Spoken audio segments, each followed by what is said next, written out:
Hello everyone. तो चलिए start करते हैं पार्ट टू। लास्ट चैप्टर है ये विस्टास का। इसके दो पार्ट थे। पहला पार्ट मैं ऑलरेडी करा चुका हूँ, ये दूसरा पार्ट है। ये लिखा है बामा ने। और we are two human beings, ये इनकी कहानी है। बेसिकली ये जो कहानी है ये भारत में ऊंची नीची जात, छूत अछूत, टचबिलिटी अनटचबिलिटी, इन चीज़ों के ऊपर फोकस करती है। देखो बुक में तो थोड़ा ज़्यादा दे रखा है, पर मैं थोड़ा ग्लैंस के तौर पे बता देता हूँ कि क्या है। ये जो यहाँ पर लिखा हुआ है अभी जो आपको स्क्रीन पर दिख रखा है, ये है कि बामा जो है वो एक तमिल दलित वुमन है। और उन्हें बहुत ही बचपन में 5-6 साल की उम्र में ही उन्हें ना अनटचेबिलिटी के बारे में पता चल गया था। अब कहानी में अगर आप शुरुआत करोगे ना, तो ये बाजार में एक आदमी उस पर बैठा हुआ है, कुर्सी पर बैठा हुआ है। और वहां पर काम वाम हो रहा है और बाकी के जो है वो नौकर की तरह खड़े हैं। वैसा एक सीन सा है बुक के अंदर। लेकिन मैं यहाँ पर मेजर मेजर बात है तो वो बात बता रहा हूँ कि एक दिन उसने देखा कि एक एल्डरली पर्सन यानी कि एक बड़ा आदमी जो है वो खाने के पैकेट को स्ट्रिंग यानी धागे के सहारे से पकड़ के रखा था उसने, क्योंकि वो खाने को टच नहीं कर सकता था, क्योंकि अपनी जाति की वजह से। तो उसे ये, अब एक छोटी बच्ची है, उसको ये बड़ा अजीब सा लगा कि इंसान हाथ से नहीं पकड़ रहा है बल्कि स्ट्रिंग से पकड़ रहा है किसी चीज को। लेकिन जब उसने अपनी ये बात अपने भाई को बताई तो उसने कहा कि वो उस पैकेट को इसलिए नहीं पकड़ सकता था वो आदमी, क्योंकि वो अछूत था, वो अनटचेबल था। वो पूछती भी है कि अछूत क्या होता है, तो वो बताता है कि वो छोड़, हम भी अछूत है, हम भी लोअर कास्ट के, हम भी निचली जाति के हैं। एक और इंसिडेंट भी बुक के अंदर बताया गया है कि जब इसका जो भाई है ये कुछ दिनों के बाद शहर से पढ़ के गांव आया था, तो एक आदमी ने इससे गांव में ही पूछा था कि तुम कहाँ रहते हो, क्या नाम है, ये नहीं पूछा, ये पूछा था तुम कहाँ रहते हो।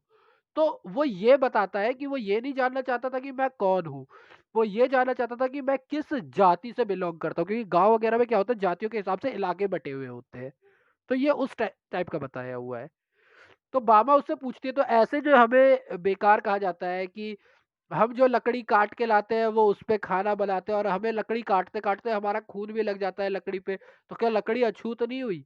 ऐसे बहुत सारे क्वेश्चन चैप्टर के अंदर बोले गए हैं। और फिर बाबा पूछते हैं कि इससे बचने का क्या तरीका है, तो उसका भाई बताता है कि देख, सिर्फ पढ़ करके ही हम इन चीज़ों से बाहर आ सकते हैं और इन इनजस्टिस से फाइट बैक कर सकते हैं। बाबा को इस बात का बहुत असर होता है और वो पढ़ती भी है और अपनी क्लास में फर्स्ट भी आती है। ठीक है, तो अब कुछ पॉइंट्स है वो पढ़ लेते हैं। इन क्लास थर्ड, मैंने कहा ना 6 साल की बच्ची, मैंने इसीलिए बोला था 6-7 साल की बच्ची, कि in class third Baba was too innocent to know about child untouchability. अब सही बात है, तीसरे साल के बच्चे को क्या छूत अछूत का पता होगा। She enjoyed her life in observing things and event on the way, यानी कि जब वो स्कूल से घर जाती थी या घर से स्कूल जाती थी तो रास्ते में जो हो रहा था तो वो देख के वो बड़ा मजा लेती थी। Took an are coming home watching the event on her way, यानी उसे घर आने का रास्ता बड़ा छोटा था लेकिन उसे पूरा 1 घंटा लगता था, क्योंकि वो रास्ते में सब कुछ देखती हुई आती थी। वो watched all the fun games and novelties and oddities in the streets shops and market, यानी अच्छा बुरा मजे की खेल सब वो देखती थी जो भी रास्ते में हो रहा होता था। वुड वॉच पपेट शो, यानी कठपुतली का शो देखती थी, सपेरों का शो देखती थी, प्याज काटने वाला खेल देखती थी, चाय को कैसे रखा जाता है वो भी देखती थी। उसे सब चीजों में इंटरेस्ट आता था।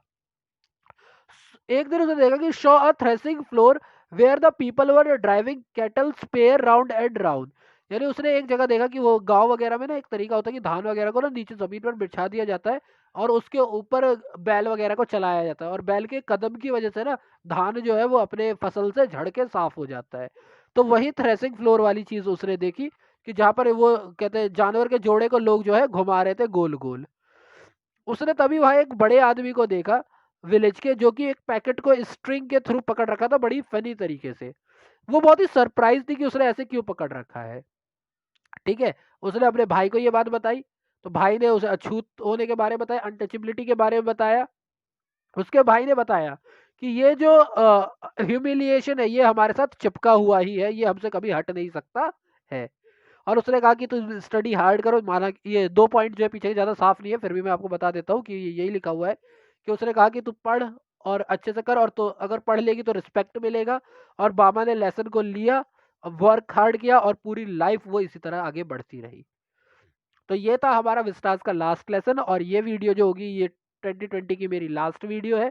अगली वीडियो अगले साल लाऊंगा। तो स्टे हेल्दी।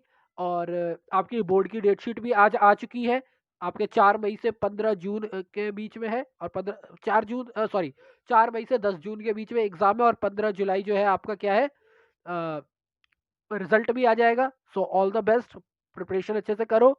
और जैसा कि आज मोदी जी के भाषण में था, जब तक दवाई ढिलाई वाली बात नहीं, अब दवाई है तो भी कड़ाई है, be safe. And Modi ji की बात नहीं करो, बट मैं यहाँ पर इसलिए कह रहा हूँ बी सेफ।